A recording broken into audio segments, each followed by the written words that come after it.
Alright guys, we've got a video here today from RetroBreak. Make sure you give him a sub. This is 10 games that push the limits of the original Game Boy. I can think of a couple off the top of my head already. Street Fighter 2 I thought was very good on Game Boy. And then you also had Donkey Kong, what was it, Donkey Kong Land or whatever they called it on the Game Boy.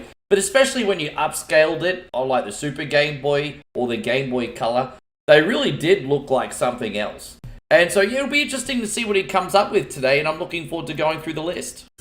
Hey everyone, welcome to RetroBreak. Today, we're checking out 10 games for the original Game Boy that pushed the system to its limits. Yeah. Let's get started with the first 3 here, and these are 3 really interesting racing games that each took a slightly different approach to actually creating a full-featured 3D racing experience for the system. There were quite a few racing games for the Game Boy, but most of them Look, I thought the NASCAR game actually looked pretty good on first impressions. Nice big sprites and everything. Okay frame rate considering it was on Game Boy. But, I mean, Days of Thunder here kind of looks like arse. And don't get me wrong, I've got nothing against Days of Thunder. I really enjoyed the NES game, unlike most people. But, yeah, Days of Thunder so far is a no for me. You might be able to get me a believer, but... with that Sega Super Scaler style, where you basically just move in a fixed position and the track moves around There's you. a hard race But these drive. 3 Oh, games actually okay. went full 3D, and each of them approached it in a slightly different way. So let's take a look at what I believe to be the best of the 3. And also, this one's interesting because it kind of takes elements of the other 2 and merges them together. This one is called Race Driving. And I think this one's really interesting because not only does it feature basic racing gameplay, but it actually has a stunt mode as well, complete with really wacky tracks that kind of feel more like roller coaster attractions. They even feature loop-the-loops, which is just unreal to see running on the original Game Boy. Yeah, you know, it sounds like there's a lot of features in it, but I'm really interested in this for a number of reasons. So the original race driving, hard driving, whatever, that franchise were like polygon racing games that were way ahead of its time before polygon games were a thing. I think in the late 80s, maybe the very early 90s, they came out in the arcade.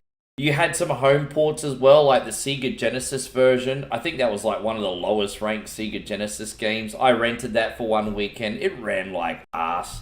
Probably at like 2 frames a second. So just knowing how the console ports went, I'm really surprised that this actually got a port to the Game Boy.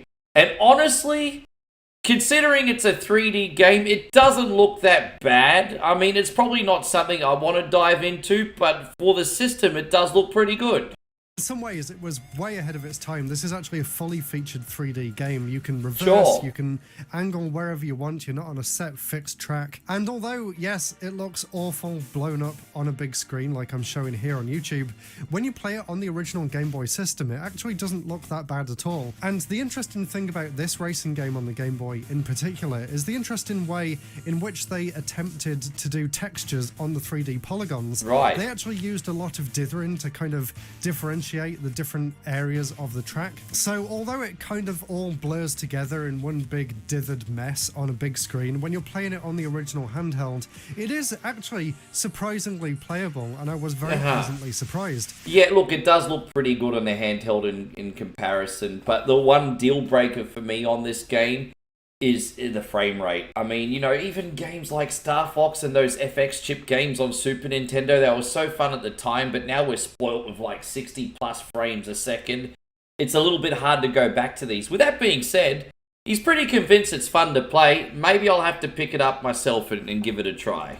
And like I said, the game itself is actually quite fun as well. There's a few different game modes. You've got the race mode, you've got the stunt mode, and you actually have a second stunt mode as well with even crazier tracks. And the controls are actually surprisingly good as well. It actually feels very responsive. Sure. And then comparing it to the other 2 games we've got here, Days of Thunder and NASCAR. These both go in completely different directions. All right. So Days of Thunder is really interesting. They're both NASCAR games, by the way, so they both feature... I'm sorry, but nothing about this one looks impressive to me. I don't know if it plays like the NES version. I remember the NES one was infamous for having that really hard pit crew minigame.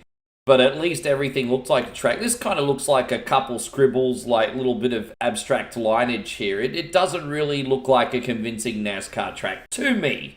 Let me know your thoughts. But I was impressed with how the other game looked. I'm not made a believer on this one yet.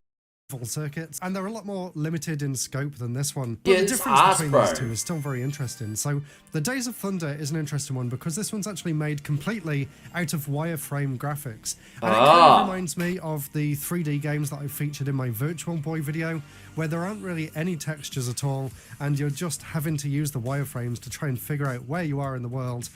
Yeah, I noticed that. It kind of gives me sort of like the vector graphics vibes from those early 80s games, you know, like Star Wars Arcade and Tempest and all that. That's kind of the vibe I got, but further in the future, I suppose. But I don't think it works as well as giving it like a dithered texture like this one. But the game itself is still pretty good. It still controls fairly well. I will say that the frame rate is completely awful on all three of these games. And when you actually watch it back at like 2 or 3 times speed, it actually seems more like a normal style of game. But playing it on the Game Boy at like 5 frames a second, it is kind of painful. Yeah, and it's a deal breaker. NASCAR takes the other route, which actually features fully textured 3D environments. Well, basically just a flat colour plane, but at least you can't see through it, and you don't get that annoying dithered effect either. But there is actually a different annoying effect, maybe as a consequence of building the stage out of these different kinds of blocks, and the way the screen refreshes is kind of slow, so you do... You know, graphically and frame rate wise, this NASCAR Fast Tracks reminds me a little bit of Test Drive on the Amiga, but in black and white. Obviously, they're very different games, but like the cockpit view, as well as the frame rate and the 3D, I guess, immersion of the game, kind of looks very similar. Was fantastic back in the day, but I guess the point is, if it reminds me of an Amiga game, then yeah, I suppose being that it was on the black and white handheld, it certainly is punching above its weight. I'm trying to look from like a 1980s, 1990s perspective. Like, you know, back then if I played something like this, yeah, I think I would be wowed. So I'm trying to use that brain. But if I'm using like my 2025 brain, obviously I'm going to be doing the whole, yeah, nah, it's a no from me. So I'm trying to think in the right context here. Of screen tear between all of the different sections of the track, which you didn't get on the other two. So I'll actually play all 3 of them now side by side, and let me know down in the comments which take on the racing game genre do you think pulled it off best. Probably hard driving, and NASCAR's not so bad. We can agree that Days all of 3 Thunder. of these games pushed the original Game Boy to its limits in slightly different ways. Okay, Starhawk is next, and this one isn't a 3D game, but it's very impressive for a different reason, and that is the incredible Parallax. Oh, I was about to mention that. The first thing I noticed that popped about this game was the parallax scrolling. It kind of reminds me of like how amazing the parallax scrolling was in games like, I'm just trying to think off the top of my head, I think like G Darius. It kind of gave that illusion of like 2.5D and stuff. That's the first thing I noticed. So, I mean, he's obviously right. I mean, if that's the first thing I thought of and that's what he brought up, I'm sure that's what everyone else in this video is thinking as well. That looked absolutely amazing. Again, on the little handheld system called the Game Boy. When I first played this game, I was absolutely blown away by this stage. Yeah, look at that. And the amount of detail that they managed to fit into the sprites is still really impressive. But then you get to stage 2, and you have this really cool, multi-layered parallax scrolling background with no slowdown whatsoever. You still get to fight all the enemies as normal. There's a bunch of different power-ups going on. There's all different enemy bullet patterns. And you have this really impressive kind of 3D looking. Obviously it's not true 3D, but it really looks the part, and I was really impressed. In fact, I was so impressed that after I got this game, I actually did a full video review here on YouTube. So if you want to see my impressions of the entire game, check out that video that I made a few years ago. Yeah, I'm gonna have to do that. This looks really impressive. Like some games on Sega Genesis didn't even have the parallax scrolling look as beautiful as what this game does. And I'm not being biased because I'm not even into shmup shooters, things like that. It's probably one of my worst ever genres. But I'm looking at this right now, and even from the perspective of like 2025, I'm like, wow, this game rocks. It looks so good. Use Parallax. We're going to have to play this in our show. Because I was absolutely blown away, and I would love to see some more examples of Game Boy games pushing that parallax background as strongly as they did in this one here. So we've had polygonal 3D, we've had parallax 3D. Let's check out a game that features isometric 3D. This one's called Altered Space, a 3D Alien Adventure, and this is one of the best examples of isometric 3D on the entire system, and a really fun game too. Unlike the racing games, which are all kind of basic and maybe you just play for a minute as a novelty and then never really go back to, this one's actually a fully featured 3D action adventure puzzle platformer, the kind of which you would see on things like the ZX Spectrum back in the day. I really love what they did with this game here. It's actually really fun to play. Basically, it's a bunch of different rooms, and each room has a different challenge, and there's different items that you can pick up and take back to different areas in order to open new doors and then move on to the next stage. I know, you know, this game reminds me of like some 16-bit isometric 3D games. Two that have come to my brain. One would be Light Crusader, I think, on Sega Genesis, which was an action RPG. And then games like Final Fantasy Tactics and all that. You've seen these kind of style on 16-bit systems. And so, look, yeah, it looks really, really good. I think it definitely looks the part. Doesn't look like something I would want to play. But again, he's more explaining, I suppose, like the technical marvels that were on the Game Boy. It really was a little engine that could. It just punched so far above its weight with some of these games, to the point where it's amazing that it was even possible. And it had a great sound chip too. There should be a video talking about the sound chip on that thing, but I digress. But yeah, look, it looks great. It works really well, and it's just really impressive what they managed to do in this game in terms of the sprites, the graphics, the depth perception with the isometric viewpoints. It all comes together really well. There's no slowdown. It's really easy to see where the enemies are in relation to you, and it's just a great game. So definitely recommend this one if you want a platformer for the system, but at a different angle. Really highly recommended. And interestingly, I can't remember where I read this now, but there was a scan of a magazine from back in the day, and they actually rated this higher than Zelda Link's Awakening. I wouldn't give it that much credit, but it's really interesting to see just how much weight was put behind good graphics back then, and still to some extent today, but probably not as bad as it was back then. But yeah, graphics don't make a great game, but this is one of the few examples where that kind of is true in both cases. It has great graphics and great gameplay to go along with it. But it's not as good as Zelda. No, so that's nonsense. Wireframe, dithered, textured, parallax, isometric. What other kind of 3D can the Game Boy pull off? Well, how about pre-rendered 3D? And I've got two that is what we're talking about. Right here, of course, both by Rare. We have Donkey Kong Land 3, which was the last game released on the original Game Boy in the Donkey Kong Land series. And we also have Killer Instinct. Both of these really impressive downscaled versions of their Super Nintendo and even arcade and Killer Instinct's point of view counterparts. You know what? This looks absolutely wonderful. We'll just go to this scene here. It's a little bit fuzzy because I paused in a weird spot. But yeah, Donkey Kong Land, just the whole Donkey Kong Land franchise on Game Boy. I'll admit, like, when you actually colorize it, it probably takes away a little bit of its, I suppose, uniqueness without better use of a word, because it kind of exposes how primitive it is compared to the Super Nintendo version. But when you're playing it in black and white, like how it was originally, you know, I guess you could say produced before the Game Boy Color or the Super Game Boy, man, it looks absolutely incredible. I mean, to me, it just felt exactly the same as the Super Nintendo game, but in black and white. And obviously, I always thought that Donkey Kong Country was one of those games that looked semi-realistic and was pushing the Super Nintendo to its limits. And you've got pretty much exactly the same game here on the Game Boy. And I always thought, even when I was a teenager, this looks nuts. Unreal. It took a lot of effort to get these pre-rendered graphics running on the Game Boy, and they're just rendered as sprites with a lot of different frames of animation, but the end result is still really impressive. Yeah, the frame rate's so good on that one. Still play just like their console counterparts, which is the main point, I guess, with creating these games in the first place.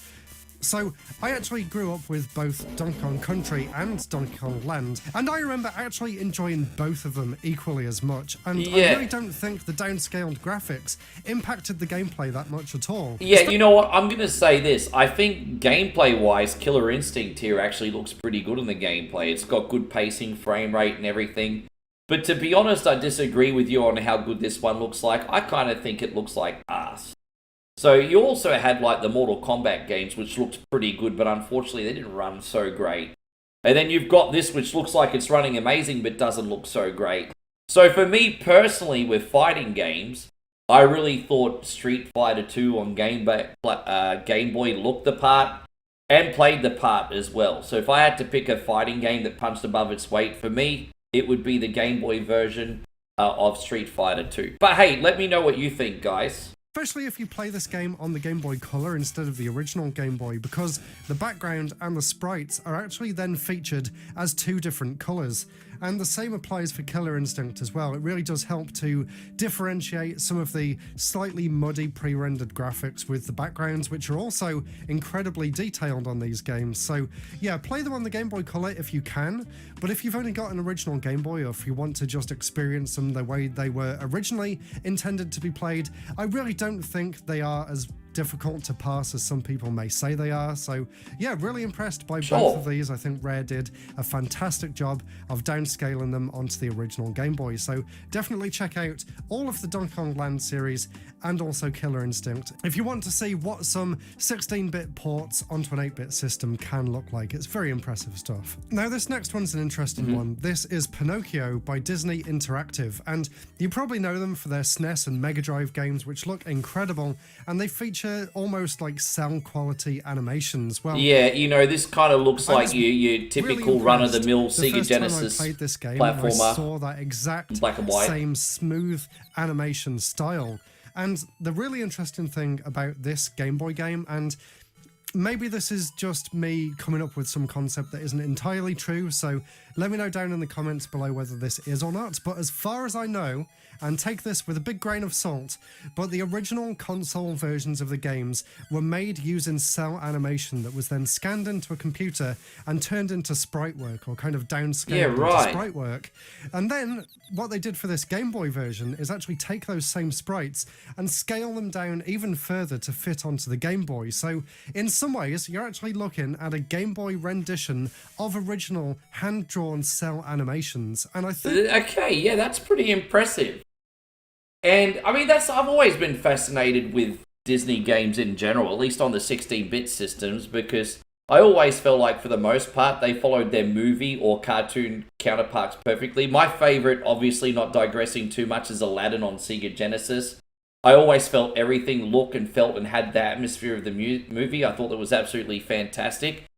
Don't really have much experience with Disney games on Game Boy, to be honest. And I'll admit, this is not looking like, oh wow, I must go out there and play it. But respect to the effort that went behind creating the sprites and implementing them into the game. It sounds like a lot of work, if not a labor of love. So yeah, it's nice to hear the backstory and how they made Pinocchio. It's pretty interesting. Would I go out and run out to play this? No, I'm a little bit picky with platformers, hey. The end result is actually really impressive.